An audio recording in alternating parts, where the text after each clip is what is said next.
who's a guru of yours? Who's a teacher that you look to for inspiration? That's not the question. It's getting us to the question. But I realize it does end in a question mark. Phil Phails for you. I mean, I'm inspired by so many artists and writers. Mm-hmm. I listened to some Bob Dylan on the way over here. Bob Dylan. So he would be one. Let's go with that. Sure. So if you could ask Bob Dylan a question about inspiration and creativity, what would it be? Oh, goodness.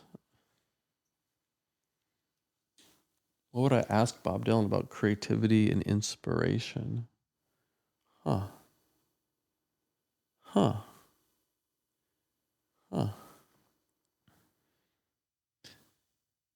It's interesting, James, because I was thinking about what I could ask you about that. And then I thought, well, I don't know either. I'm in awe after the poem and just talking to you. And I thought, well, maybe I'll find that awe in James about someone he looks up to and ask him the same question. I would honestly because Bob Dylan is such a icon. Mm-hmm. I mean, I would want to know, and I'm, so much more a beginner in my creative path than he is, of course, having been doing it for decades.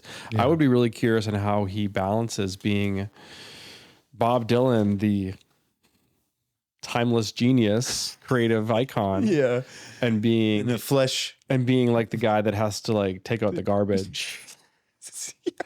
Because it's weird enough, like to be, I get recognized once in a while when I'm out and about, but can you imagine what Bob Dylan has to deal with to be a human and also a living legend at the same time? Yeah. And just so it'd be less about creativity and inspiration, but more how he embodies that position that he has in the world.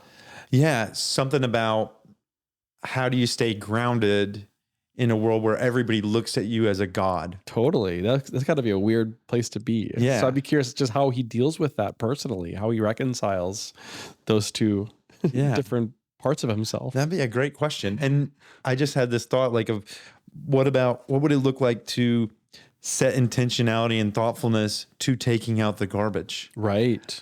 Absolutely.